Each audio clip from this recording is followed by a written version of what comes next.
Os prognósticos políticos para a votação do impeachment no plenário da Câmara estão na entrevista do dia com Maria Lídia Flandoli. Para falar sobre os cenários traçados pela oposição, entrevisto Arnaldo Madeira, que foi deputado federal pelo PSDB por 4 legislaturas, presidente da Câmara Municipal Paulista, secretário estadual da Casa Civil do governo de São Paulo e começou a carreira política como vereador em São Paulo. Muito obrigada por estar conosco num momento de muita especulação, de ansiedade e preocupação.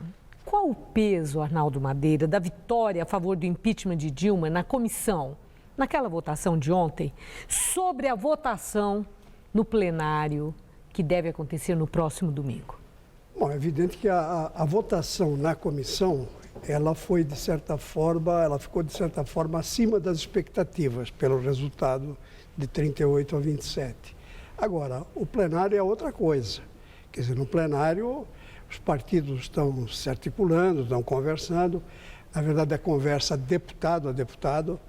E hoje, aparentemente, nós temos uma decisão do PP de desembarcar do governo também, o que leva, digamos, o vento para o moinho do impeachment.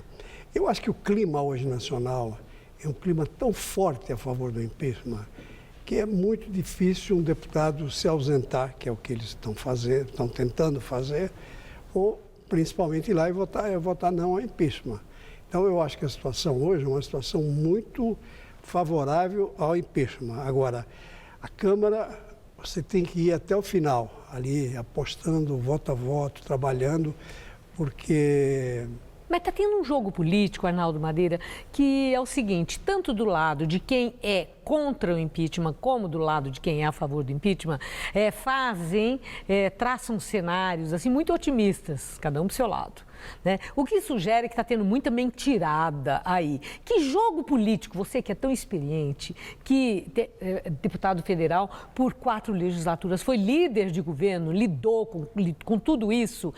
Que jogo político é feito numa hora dessa, no sentido de engambelar, de criar uma situação que não seja real, com o objetivo de passar uma outra ideia que resolva na hora? Existe esse jogo da mentirada? Existe. Ali, seguramente, você tem as pessoas que são decisivamente a favor.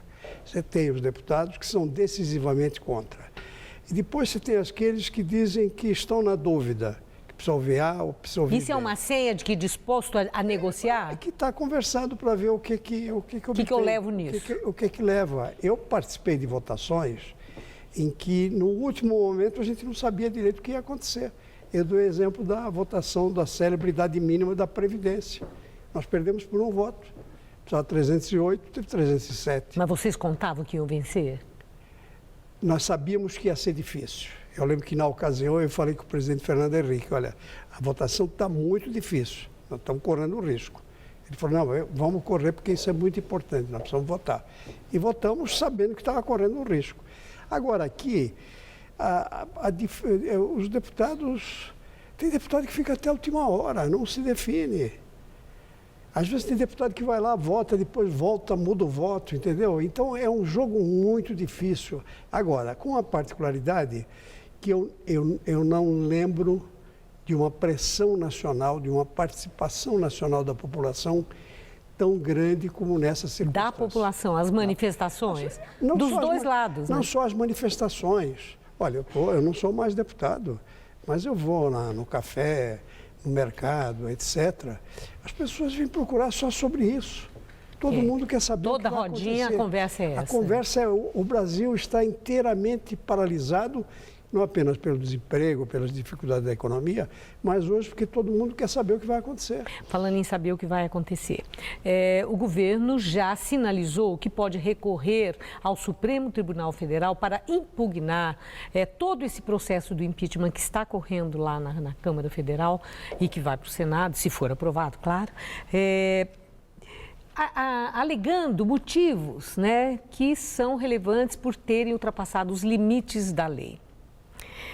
Então, acredita que a qualquer momento esse processo possa ser suspenso e nós não tenhamos a votação? Não, eu não acredito nisso. No próximo domingo? Eu não acredito nisso pelo seguinte, porque o Supremo, ele já se envolveu no procedimento interno da Câmara. Que foi estabelecimento do rito? Foi estabelecer o rito. Aquela coisa de a comissão não poder ter candidato avulso, o voto tem que ser... Tudo aquilo já foi intromissão do Supremo e, no meu modo de ver, indevidamente. Mas o fato é o seguinte, a Câmara seguiu todas as determinações do Supremo.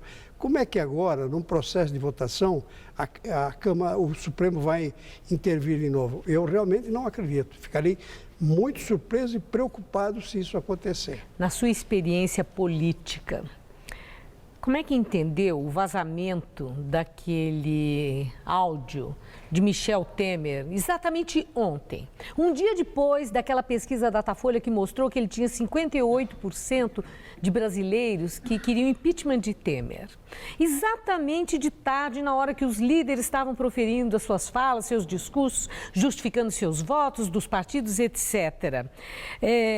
Temer quis dar uma resposta para os 58% que já o rejeitaram, pela segunda pesquisa, claro.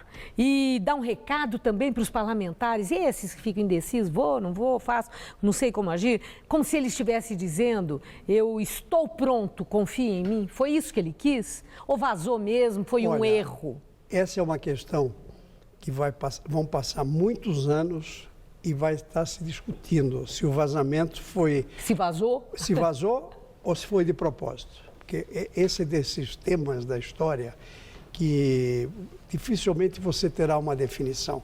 Porque é evidente que o Temer e os que estão com ele vão sempre dizer que vazou. Mas ele não é um neófito, Temer não é inexperiente e nem um ansioso. Não, ele é muito para uma calmo. coisa dessa acontecer, no seu entender, pessoalmente? Olha, a minha impressão pessoal, e isso vale pouco, é que foi um vazamento proposital. Mas não tem como afirmar isso. Sim.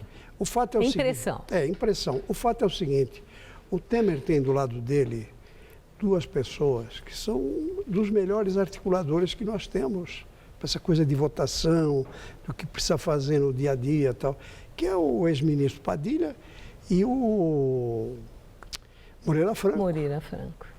O PT não tem ninguém dessa estatura nesse processo de articulação. Então, eu diria que, examinando o processo de longe, a possibilidade de vitória nessa articulação é mais da área do PMDB. Bom, mas tem um imponderável também. Sempre né? tem como você mesmo exemplificou no começo. Mas agora vamos trazer para São Paulo sobre o PSDB em São Paulo. O que está acontecendo, Arnaldo Madeira? Essa contenda na prévia, a defecção, André Matarazzo deixa o PSDB, ele tinha história no PSDB, na administração pública, as críticas recíprocas. Você mesmo fez críticas ao governador Geraldo Alckmin, duríssimas, eu digo, muito duras. O PSDB rachou de vez em São Paulo? Olha, eu acho que, eu não sei se o PSDB rachou ou não rachou, porque não tem um grupo constituído. Agora, eu registro algo que eu lamento muito. O PSDB, nas últimas eleições, sempre tem sido ou Serra ou Geraldo Alckmin. Nesses últimos anos, nessa última década, o André Matarazzo se desenvolveu como um quadro excepcional, um homem vinculado com muito vigor à cidade. Os cargos que ele desempenhou, ele fez com uma eficiência, com uma dedicação impressionante. E eu digo, hoje não tem nenhum candidato a prefeito e nenhum partido que tenha o preparo que tem o André Matarazzo. Então sorte do PSD, porque ele já está lá.